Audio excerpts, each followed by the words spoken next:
यूं ही नहीं ताज ताज बन जाता है। शिल्पकारों का हुनर और चुनिंदा संगमरमर ताज को नायाब बनाते हैं। कुछ ऐसे ही चुनिंदा जगहों से बस खास ही चुनकर लाता हूँ। कतरे कतरे को मैं हीरे सा परखता हूँ। यूं ही नहीं मैं रजनी गंधा बन जाता हूँ। लेकिन चीन के विदेश मंत्री से पीएम मिले। जैसे अपने विदेश मंत्री एस जयशंकर गए थे चाइना, तो वहां जिनपिंग से मिले थे। चीन के विदेश मंत्री को खुद चीन के राष्ट्रपति जिनपिंग ने पीएम मोदी के पास भेजा। वो जिनपिंग का न्योता लेकर नरेंद्र मोदी के पास गए थे। नरेंद्र मोदी को इसी महीने के आखिर में चीन जाने का प्लान था, तो विदेश मंत्री इनवाइट करने गए कि आइए बॉस, आइए एससीओ में आप भी आइए, चाइना आइए, जबरदस्त स्वागत होगा। एक तरफ तो भारत चीन की जबरदस्त जुगलबंदी चल रही है, उधर अमेरिका में बैठे बैठे ट्रंप की छीछा लेदर हो रही है। ट्रंप खुद को दुनिया का बादशाह समझते हैं। जेलेंस्की और यूरोप के नेताओं को ट्रंप ने अपने दरबार में बुलाया कि जो ट्रंप कहेंगे वो सब मान लेंगे। लेकिन ट्रंप की बात न पुतिन ने मानी, न जेलेंस्की और यूरोप के नेता ट्रंप की बात मान रहे। ट्रंप की हालत यह हो गई कि जो ट्रंप खुद को सीज फायर का चैंपियन बताते रहते हैं, वो ट्रंप आज की डेट में कह रहे हैं कि वो तो सीज फायर करवाते ही नहीं, सीज फायर का वर्ड भी नहीं बोलते, वो तो युद्ध रुकवाते हैं। सच यह है कि ट्रंप रूस यूक्रेन का सीज फायर तक नहीं करवा पा रहे, जबकि इन्हीं ट्रंप की बातों को लेकर हमारे यहां राहुल गांधी जैसे नेता और उनका पूरा इकोसिस्टम बार बार कहता रहा कि ट्रंप ने भारत पाकिस्तान के बीच सीज फायर करवा दिया और नरेंद्र मोदी ने सरेंडर कर दिया। ट्रंप की कैसे छीछा लेदर हो रही है, कैसे इंडिया चाइना की दोस्ती से दुनिया में तूफान आ गया है, चीन भारत के लिए कौन से तोहफे जो है वो निकाल कर ले आया है, कैसे भारत की दोस्ती के लिए चीन कस्में खाने में जुटा है, जयशंकर को रूस भेजकर पीएम मोदी ने क्या नया प्लान बनाया है, आज आपको यह सब देखना चाहिए। लेकिन पहले जियो पॉलिटिक्स में जो भयंकर हलचल है उसका एक ट्रेलर देखिए।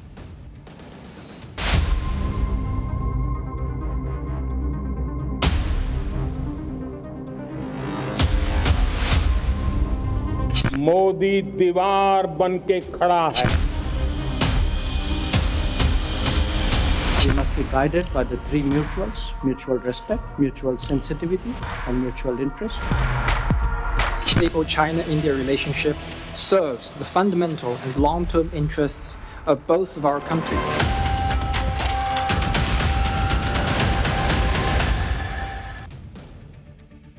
सबसे पहले वो तस्वीरें देखिए जिसकी इस वक्त सबसे ज्यादा चर्चा हो रही है।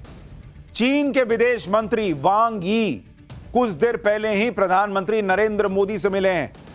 ये इस वक्त की जियोपॉलिटिक्स की, भारत की डिप्लोमेसी की सबसे इंपॉर्टेंट तस्वीरें आपको दिखा रहा हूं, क्योंकि ऐसा कम ही होता है कि पीएम मोदी किसी देश के विदेश मंत्री से ऐसे 1 to 1 मिले। लेकिन जिस तरह से चीन भारत को अहमियत दे रहा है, संबंध सुधारने की कोशिशें कर रहा है, उसको देखते हुए पीएम मोदी ने भी चीन के विदेश मंत्री को मुलाकात का वक्त दिया। चीन के राष्ट्रपति शी जिनपिंग ने खास तौर पर चीन के विदेश मंत्री को भारत भेजा है कि वो पीएम मोदी को चीन यात्रा के लिए ग्राउंड तैयार कर सके। चीन ने अपने विदेश मंत्री को भारत भेजकर यह मैसेज दिया कि पीएम मोदी का चीन आना चीन के लिए कितना खास है और पीएम मोदी चीन के स्पेशल गेस्ट हैं, क्योंकि अक्सर ऐसे बड़े दौरे से पहले मेजबान देश अपने कृषि प्रतिनिधि को भेजता है। जैसे पीएम मोदी ने एनएसए डोभाल को रूस भेजा था ताकि वो इस साल रूस के राष्ट्रपति के भारत दौरे का ग्राउंड तैयार कर सके। इसी को देखते हुए चीन ने भी ऐसा ही किया। चीन के विदेश मंत्री के साथ बैठक में पीएम मोदी ने भी पक्का कर दिया कि वो एससीओ की मीटिंग के लिए अब चीन जा रहे हैं। यानी अब ये ऑफिशियल कॉन्फर्मेशन लग गई है, इस बात पर मिल गई है इस बात की कि पीएम मोदी चीन जाएंगे। और ये वो खबर है जो हमने आपको करीब 10 दिन पहले बता दी थी कि पीएम मोदी चीन जाने वाले हैं। चीन के विदेश मंत्री से मुलाकात को लेकर पीएम मोदी ने कहा है कि विदेश मंत्री वांग यी से मिलकर खुशी हुई। पिछले साल कजान में राष्ट्रपति शी जिनपिंग से मेरी मुलाकात के बाद से भारत और चीन के संबंधों में एक दूसरों के हितों को और संवेदनशीलता के सम्मान के साथ निरंतर प्रगति हुई है। मैं शंघाई सहयोग संगठन यानी एससीओ शिखर सम्मेलन के दौरान तियानजिन में होने वाली हमारी मुलाकात का बेसब्री से इंतजार कर रहा हूं। पीएम मोदी ने कहा कि भारत और चीन के बीच स्थिर, उम्मीद के मुताबिक रचनात्मक संबंध क्षेत्रीय और वैश्विक शांति और समृद्धि में अहम योगदान देंगे। लेकिन पीएम मोदी की चीन के विदेश मंत्री से यह मुलाकात ऐसे ही नहीं हो गई। इसके पहले आप याद कीजिए कि पहले कल जयशंकर मिले थे विदेश मंत्री। उसके बाद पीएम मोदी से मुलाकात के पहले चीनी विदेश मंत्री ने भारत के राष्ट्रीय सुरक्षा सलाहकार अजीत डोभाल से मुलाकात की। सब कुछ ठीक चला है तब पीएम मोदी मिले हैं चीन के विदेश मंत्री से। यह मुलाकात जो हुई अजीत डोभाल की, वो हैदराबाद हाउस में हुई और दोनों देशों के बीच सीमा विवाद पर बातचीत हुई। यह मुलाकात 24वें दौर की विशेष प्रतिनिधि वार्ता के तहत हुई, जिसका मकसद भारत चीन सीमा के विवाद को सुलझाना और लाइन ऑफ एक्चुअल कंट्रोल यानी LAC पर तनाव कम करके शांति स्थापित करना है। मुलाकात के दौरान अजीत डोभाल ने कहा कि दोनों देशों के रिश्तों में सुधार हो रहा है, जो कजान में ब्रिक्स समिट के दौरान पीएम मोदी और राष्ट्रपति शी जिनपिंग के बीच बनी सहमति की वजह से हुआ। चीन के विदेश मंत्री वांग यी ने भी कहा कि अगर दोनों देश आपस में और ज्यादा सहमति बनाते हैं तो यह भारत और चीन दोनों के लिए अच्छा होगा। यानी बॉर्डर विवाद को सुलझाने के लिए बातचीत आगे बढ़ रही है, क्योंकि चीन को भी समझ में आता है, सबको पता है कि चीन कब जाने में के पीछे पड़ा रहता है। लेकिन भारत ने क्लियर कर दिया कि भाई बॉर्डर पे ये सब करोगे तो फिर ये दोस्ती नहीं हो सकती, ये तमाशा ना करना। मौका मांग रहे हो तो दे रहे हैं। और भारत और चीन के बीच यही सबसे बड़ा मसला रहता है, बॉर्डर वाला। सुनिए चीन के विदेश मंत्री से मीटिंग के बाद NSA अजीत डोभाल ने क्या कहा, फिर आपको बताता हूं कि चीन यहां भारत में खड़ा होकर कैसे ट्रंप को ऐसी ऐसी बातें बोल रहा है कि ट्रंप को भी सुन के लगेगा कि क्या ही हो रहा है। लेकिन पहले अजीत डोभाल को सुनिए। And I'm very happy that since then, in the last 9 months, there has been an upward trend. Borders have been quiet. There have been peace and tranquility. Our bilateral engagements have been more substantial. And we are most grateful to our leaders who, in Kazan, in October last, were able to set a new trend. I'm very hopeful that, like the last one, this 24th Special Representative level talks would be equally successful. Our Prime Minister will be visiting for the SCO summit shortly. Bharat और चीन को साथ देखकर America ऐसा अलबला गया कि Trump के मंत्री, ट्रंप के सलाहकार, ट्रंप के करीबी सब मिलकर धमकी पर धमकी देने में जुट गए। ट्रंप के ट्रेड सलाहकार पीटर नबारो ने भारत को रूस से तेल खरीदने और चीन के साथ रिश्ते सामान्य करने पर भी धमकी दे दी। पीट नबारो ने भारत को सीधे सीधे चेतावनी दी कि अगर भारत अमेरिका का रणनीतिक साझेदार बनकर रहना चाहता है तो उसे व्यवहार भी वैसा ही करना होगा। तुम सिखाओगे हमको कि भारत कैसा व्यवहार करेगा। नबारो ने कहा कि अगर भारत, रूस और चीन दोनों से रिश्ते मजबूत करता है अगर भारत, तो अमेरिका के लिए भारत को आधुनिक हथियार सौंपना जोखिम भरा हो सकता है। अब इनको याद आ रहा है कि भारत इनका स्ट्रेटेजिक पार्टनर है। टैरिफ लगाते वक्त ध्यान नहीं आया था, तब तो सोच रहे थे कि भाई हम जैसा बोलेंगे भारत कर देगा। भारत अपने हिसाब से चलता है, तो अब कह रहे हैं कि चीन से काहे दोस्ती कर रहे हो, पाकिस्तान से तुम दोस्ती कर रहे हो। हमने पूछा कि मुनीर को क्यों लंच करा रहे हो। इनको यह बात याद नहीं आई जब भारत पर टैरिफ लगा रहे थे। इनको तब यह बात याद नहीं आई जब मुनीर को ये लोग लंच करवा रहे थे। ट्रंप के लोग तो फ्रस्ट्रेशन में इसलिए धमकियां देने पर आ गए। लेकिन आप चीन को देखिए कि चीन के विदेश मंत्री ने भारत में खड़े होकर अमेरिका को कह दिया कि यह सब धौंस नहीं चलेगी। चीन के विदेश मंत्री वांग यी ने अमेरिका को सुना दिया कि दुनिया में एक तरफा दबाव और धौंस की प्रवृत्ति बढ़ रही है, लेकिन अब दुनिया बदल रही है और किसी का एक तरफा फैसला नहीं चलेगा। वांग यी ने कहा कि यह जरूरी है कि भारत और चीन इस समय एक दूसरे को प्रतिद्वंदी या खतरा ना समझे। दो सबसे बड़े विकासशील देशों के रूप में चीन और भारत को वैश्विक जिम्मेदारी की भावना दिखानी चाहिए। यानी चीन अमेरिका को सुना रहा है कि धौंस ना दिखाओ हमको, और चीन तो ट्रंप को सुना ही रहा है। उधर अमेरिका के अंदर भी ट्रंप की भयंकर छीछा लेदर हो रही है, जिसके बारे में आगे बताऊं। पहले चीन के विदेश मंत्री को सुन लीजिए, जो कह रहे हैं कि जो बीत गया सो बीत गया। अब पीएम मोदी और शी जिनपिंग के नेतृत्व में दोनों देश के रिश्ते सुधर रहे हैं। The setbacks we experienced in the past few years were not in the interests of the people of our two countries. And then in October last year, President Xi Jinping and Prime Minister Modi had an important meeting in Kazan. That meeting pointed the direction for the development of our bilateral relations and provided impetus for the proper settlement of the boundary question. The Chinese side attaches great importance to the Prime Minister's visit to China to attend the SCO summit. History and reality proves once again that a healthy and stable China-India relationship serves the fundamental and long-term interests of both of our countries. आप सुन रहे हैं, चीन कह रहा है कि प्रधानमंत्री नरेंद्र मोदी की चीन यात्रा को हम बहुत अहमियत देते हैं और चीन और भारत की दोस्ती रहती है तो दोनों देशों के लिए अच्छा रहता है। आप यह भी देखिए कि चीन भारत से दोस्ती की सिर्फ कस्में ही नहीं खा रहा, बल्कि चीन भारत के लिए वो सब करने जा रहा है जो उसने अमेरिका के लिए भी नहीं किया था। जिस रेयर अर्थ के लिए अमेरिका चीन से गिड़गिड़ा रहा था, वो रेयर अर्थ चीन अब भारत को देने के लिए एक झटके में तैयार हो गया है। रेयर अर्थ हो या फिर फर्टिलाइजर हो या फिर हेवी मशीनरी हो, चीन ने साफ इशारा कर दिया है कि वो भारत से दोस्ती के लिए कुछ भी करने के लिए तैयार है। इसी साल अप्रैल में चीन ने रेयर अर्थ मैग्नेट्स के निर्यात को सीमित कर दिया था। भारत चीन से करीब 90% रेयर अर्थ एलिमेंट्स इंपोर्ट करता है। भारत का electric vehicle sector 90% rare earth elements का इंपोर्ट चीन से ही करता है। इसी तरह चीन ने 2023 में फर्टिलाइजर के निर्यात को बंद कर दिया था। भारत के कुल यूरिया इंपोर्ट की 26% सप्लाई चीन से होती है। चीन ने भारत को भेजे जाने वाली टनल बोरिंग मशीन्स के निर्यात पर भी रोक लगा दी थी। लेकिन अब चीन यह भरोसा दे रहा है कि भाई क्या बात कर रहे हो, तीनों चीजों की सप्लाई में कोई दिक्कत नहीं आने देंगे, हम ले जाओ। गजब ही हो रखा है भाई। जिस रेयर अर्थ मैग्नेट्स की हम बात कर रहे हैं, आप उसकी अहमियत समझिए कि चीन अगर भारत के लिए अपने रेयर अर्थ रिसोर्स से जुड़ी पाबंदियां हटाएगा तो यह कितनी बड़ी बात होगी। दरअसल चीन के पास दुनिया का सबसे बड़ा रेयर अर्थ भंडार है। चीन अभी फिलहाल 69% रेयर अर्थ मिनरल कंट्रोल करता है दुनिया का। चीन 70% रेयर अर्थ एलिमेंट्स का खनन और 90% एलिमेंट्स की रिफाइनिंग करता है। यानी रेयर अर्थ से जुड़े रिसोर्स पर चीन का दुनिया में वर्चस्व है। यह चीन की ताकत है। दुनिया में जो हाई एंड टेक्नोलॉजी प्रोडक्ट्स हैं, जैसे इलेक्ट्रिक व्हीकल हो गए, ड्रोन, बैटरी स्टोरेज, इन सब के लिए रेयर अर्थ रिसोर्स लगते हैं।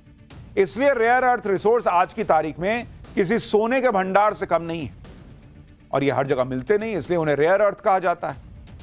तो भारत के लिए, ये भारत की ऑलरेडी रॉकेट बनी हुई इकोनॉमी के लिए एक और बड़ी महत्वपूर्ण खबर है कि चीन कह रहा है कि भाई हम तैयार हैं, ले जाओ हमारे यहां से रेयर अर्थ, ले जाओ हमारे यहां से तुम फर्टिलाइजर। अमेरिका जैसा ताकतवर देश भी रेयर अर्थ मटेरियल्स की अपनी जरूरतों के लिए चीन पर निर्भर रहता है। अगर चीन ने यह सप्लाई रोक दी तो अमेरिका के लिए भी दिक्कत आ सकती है। अप्रैल में जब चीन ने रेयर अर्थ रिसोर्सेज के निर्यात को सीमित किया था, चीन ने यह फैसला अमेरिका को टारगेट करने के लिए किया था। लेकिन इसकी चपेट में भारत और बाकी देश भी आ गए, क्योंकि अमेरिका ने चीन के प्रोडक्ट्स पर अतिरिक्त टैरिफ लगाया था। जवाब में चीन ने यह भी एक्शन लिया कि अमेरिका टेंशन में आ गया, क्योंकि ऐसा दावा है कि अमेरिका 70 से 80% रेयर अर्थ मटेरियल चीन से ही मंगवाता है। यहां तक कि अमेरिका में F-35 जैसे फाइटर जेट हो या घातक ड्रोन, सब में चीन के रेयर अर्थ मिनरल्स का इस्तेमाल होता है। इसलिए भी ट्रंप की हैसियत नहीं होती कि वो चीन पर कहे कि मैं तुम पे इतना एक्स्ट्रा टैरिफ लगा रहा हूं, वो लगा रहा हूं। बहुत सोच के बोलना पड़ता है, क्योंकि उनको पता है कि रेयर अर्थ नहीं मटेरियल नहीं मिलेगा तो अमेरिका में भी बवाल मच जाएगा। अमेरिका के लिए रेयर अर्थ रिसोर्स कितने अहम है, इसे आप इसी बात से समझ सकते हैं कि जून में जब डोनाल्ड ट्रंप ने यह दावा किया कि उन्होंने चीन से डील कर ली, तब ट्रंप ने कहा था कि चीन अमेरिकी कंपनियों को रेयर अर्थ एलिमेंट देगा और बदले में अमेरिका चीन के छात्रों को अमेरिकी कॉलेज में पढ़ने की इजाजत देगा। लेकिन अब चीन बिना किसी शर्त के अपने रेयर अर्थ रिसोर्सेज के दरवाजे भारत के लिए खोलने को तैयार हो गया।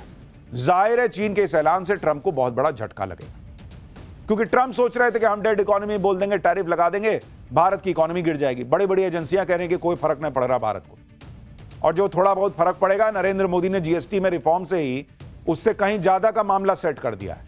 और अब अगर ये रेयर अर्थ मिलना शुरू हो गया, फर्टिलाइजर्स की सप्लाई बढ़ गई, तो भारत का कृषि क्षेत्र से लेकर भारत का बाकी इंफ्रास्ट्रक्चर और बाकी जो बिजनेस है वो भी इतना तेजी से बढ़ेगा कि ट्रंप के टैरिफ का कोई फर्क ही नहीं पड़ना boss.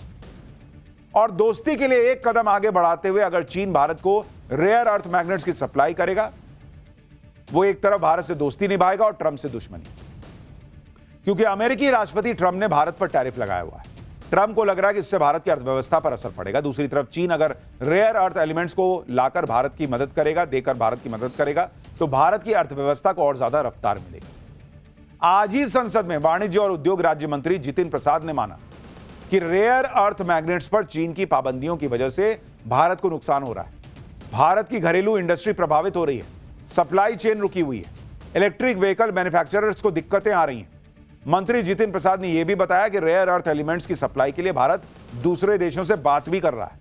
Australia, Argentina, Zambia, Peru, Zimbabwe, Mozambique, Malvi जैसे देश के साथ द्विपक्षीय समझौते किए जा रहे हैं। यानी ऐसा नहीं है कि चीन ने रोक लगाई तो भारत हाथ पे हाथ धर के बैठ गया। भारत भी चीन का विकल्प तलाश रहा था, लेकिन चीन ने कहा कि भाई अपन दोनों दोस्त, मेरा माल तेरा माल, दोनों एक कप में कॉफी पिएंगे। मतलब ऐसा वाला हिसाब है, लेकिन ले जाओ वैसा वाला चीज अभी चल रही है। इतना ही नहीं, मोदी सरकार खुद भी रेयर अर्थ मटेरियल की खोज में लगी हुई। जैसे अरुणाचल प्रदेश में रेयर अर्थ एलिमेंट्स का बड़ा भंडार मिलने का दावा किया गया। जून में मिनिस्ट्री ऑफ माइंस ने अरुणाचल प्रदेश के पापुम पारे जिले में नियोडीमियम का भंडार मिलने का अनुमान जताया है। नियोडीमियम एक अहम रेयर अर्थ एलिमेंट है जिसका इस्तेमाल इलेक्ट्रिक वाहनों में किया जा सकता है। इसी तरह असम और मेघालय में भी रेयर अर्थ एलिमेंट से भरपूर मिट्टी मिली है। मध्य प्रदेश के सिंगरौली में भी रेयर अर्थ एलिमेंट्स के भंडार मिलने की उम्मीद है। स्वतंत्रता दिवस पर पीएम मोदी ने इसका जिक्र भी किया था। उन्होंने बताया था कि कैसे देश के 1200 से ज्यादा स्थानों पर क्रिटिकल मिनरल की खोज ऑलरेडी चल रही है। एक बार उसको भी सुनिए, फिर बताता हूं कि और क्या चीन ऐसा कर रहा है जो भारत के लिए बहुत बड़ी खुशखबरी है। आज पूरा विश्व क्रिटिकल मिनरल को लेकर के बहुत ही सतर्क हो गया है। उसके सामर्थ्य को लोग भली भांति समझने लगे हैं। कल तक जिस तरफ ज्यादा ध्यान नहीं था, वो आज सेंटर स्टेज पे है। हमारे लिए भी क्रिटिकल मिनरल्स में आत्मनिर्भरता बहुत अनिवार्य है। एनर्जी का सेक्टर हो, इंडस्ट्री का सेक्टर हो, रक्षा क्षेत्र हो, टेक्नोलॉजी के हर क्षेत्र हो, आज क्रिटिकल मिनरल्स की टेक्नोलॉजी के अंदर बहुत अहम भूमिका है। और इसलिए नेशनल क्रिटिकल मिशन हमने लॉन्च किया है। 1200 से अधिक स्थानों पर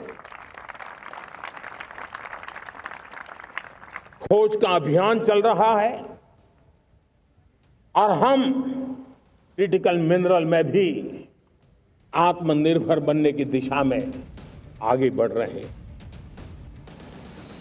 रेयर अर्थ एलिमेंट्स के अलावा चीन ने फर्टिलाइजर की सप्लाई को लेकर भी भारत को भरोसा दिया है। भारत दुनिया में फर्टिलाइजर का सबसे बड़ा आयातक है, इंपोर्टर है।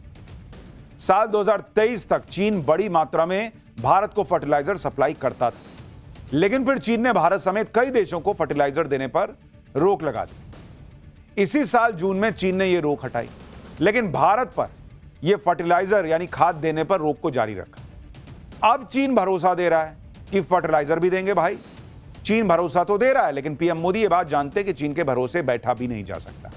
स्वतंत्रता दिवस पर पीएम मोदी ने इस बात पर भी जोर दिया था कि फर्टिलाइजर के मामले में भी भारत को आत्मनिर्भर बनना होगा। यानी नरेंद्र मोदी हर दिशा में प्रयास कर रहे हैं। जो सामान चीन से जरूरी है, जिसकी तात्कालिक जरूरत है, तुरंत मंगवा लो। साथ साथ दूसरे इंटरनेशनल मार्केट देखते रहो, जिससे किसी एक देश पर निर्भरता कम हो सके कि कल को वो कहे कि नहीं, हम नहीं देंगे, तो भैया उतने देर में अपना मामला सेट करो, अपना हिसाब रखो। तीसरी बात, खुद अपने देश में उत्पादन करना, आत्मनिर्भर बनना, जिससे जरूरी चीजों पर को लेकर दूसरों पर डिपेंडेंसी कम हो सके। भाई, भारत की ताकत तो दुनिया देख रही है कि चीन तक जो है वो दोस्ती करना चाहता है भारत से, और ये बराबरी की दोस्ती करना चाहता है। चाइना जैसा नहीं कि पाकिस्तान जैसा नहीं कि पैसा फेंका, तुम्हारा इतना माल खरीद लिया, ये सड़क हमको दे दो, ये हम ये बना देंगे, वो बना देंगे। चीन और भारत आपस में मिलकर बराबरी के साथ काम करने पर तैयार हो रहे हैं। पुतिन भी कहीं जाते हैं तो भारत से बात करके ही जाते हैं, लेकिन दूसरी तरफ ट्रंप की हालत आज देखिए क्या हो गई। भाई, पूरा दरबार लगाकर बैठे हैं, खुद को दुनिया का बादशाह समझ रहे हैं, लेकिन सुनने को कोई तैयार नहीं। जिन डोनाल्ड ट्रंप का नाम लेकर यहां पर राहुल गांधी और उनका इकोसिस्टम उछलता रहा कि ट्रंप ने भारत का पाकिस्तान का सीजफायर करवाया, अगर उनकी इतनी ही धौंस चलती है तो रूस यूक्रेन का सीजफायर भी करवा देते। पुतिन को भी तो बुला ही थे, फिर जेलेंस्की को भी बुला लिए, यूरोप के सारे नेताओं को बुला लिए, लेकिन लोग हंस रहे हैं कि इस मीटिंग में ट्रंप की सबसे बड़ी कामयाबी यह थी कि जेलेंस्की सूट पहन के आ गया। बस इतना ही हासिल कर पाए ट्रंप। सीज फायर भी ट्रंप नहीं करवा सके, युद्ध रोकना तो दूर की बात है, सीज फायर भी नहीं हुआ। आज की डेट में ट्रंप कहने लगे हैं कि मैं तो सीज फायर करवाता ही नहीं, मैं तो पूरा युद्ध रुकवाने का ठेका लेता। जब से ट्रंप को पुतिन ने धोया है और उसके बाद जब से जेलेंस्की और यूरोप के सारे नेताओं ने ट्रंप की अकड़ निकाली है, तब से ट्रंप सीज फायर का नाम लेने से ही चक रहे हैं। ट्रंप कह रहे हैं कि सीज फायर, मैं तो सीज फायर का वर्ड भी यूज नहीं करता। सुनिए एक बार इन भाई साहब को, जो दुनिया में सीज फायर के सबसे बड़े चैंपियन बने घूम रहे थे, और यहां राहुल गांधी और कांग्रेस गिनते थे कि ट्रंप ने कितनी बार कह दिया कि उन्होंने भारत और पाकिस्तान के बीच सीज फायर कराया। सुनिए वही ट्रंप आज सीज फायर के बारे में कह रहे कि मैं सीज फायर क्या बात कर रहा हूं, मैं तो कभी नहीं कराया। Last week you warned of what you called severe consequences if a 30-day ceasefire or any type of ceasefire were not agreed to by Russia. Will there be severe consequences? Does that change because of I the don't meeting think with you need a President Putin? ceasefire. You know, if you look at the 6 deals that I settled this year,